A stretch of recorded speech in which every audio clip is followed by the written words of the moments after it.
Hi, I'm Jenna. And I'm Erin. And welcome to Between Two Filing Cabinets, where we bring you tips, trends, troubles, and stories from HR. That's right. And we've got another story ripped from the headlines, another example of ways social media can get you fired. And so you've probably already heard about Roseanne Barr's racist tweet. And so, Jenna, what can we learn from this?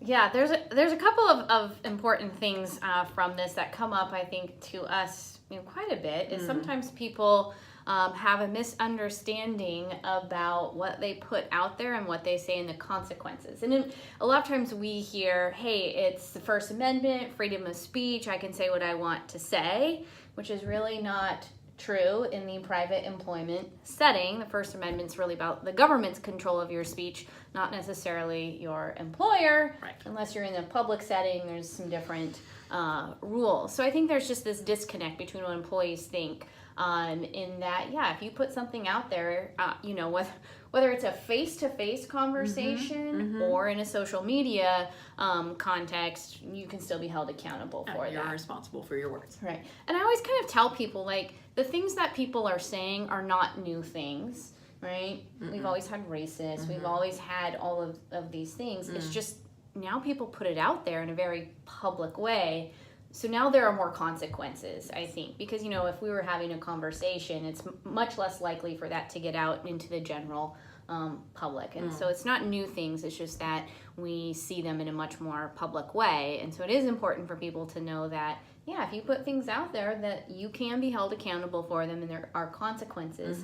Which is the other thing is that ABC took really prompt and significant action, which got me kind of thinking about with the Me Too movement. That was one of the failures that we saw with companies a lot of times, is that they had people at the very high levels in organizations who weren't held accountable for their behaviors. And so people would know that these things were going on, would dismiss it, or just, plausible deniability.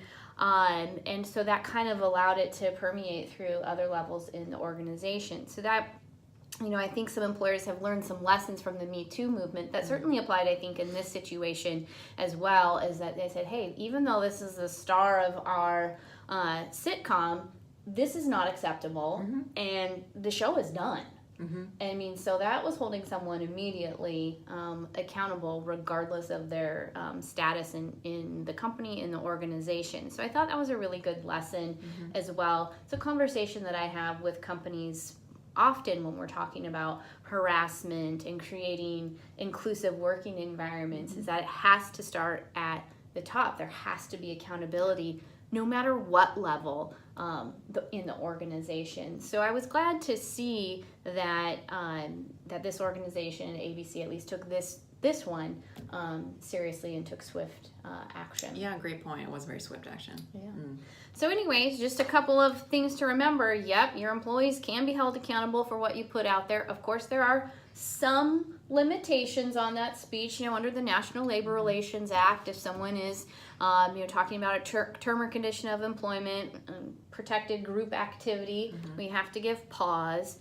And I always say, before you terminate someone, give pause, look at it, make sure you know what all the implications are, which I'm sure ABC did, and it was very clear in that scenario. But always make sure that there could be other laws at play.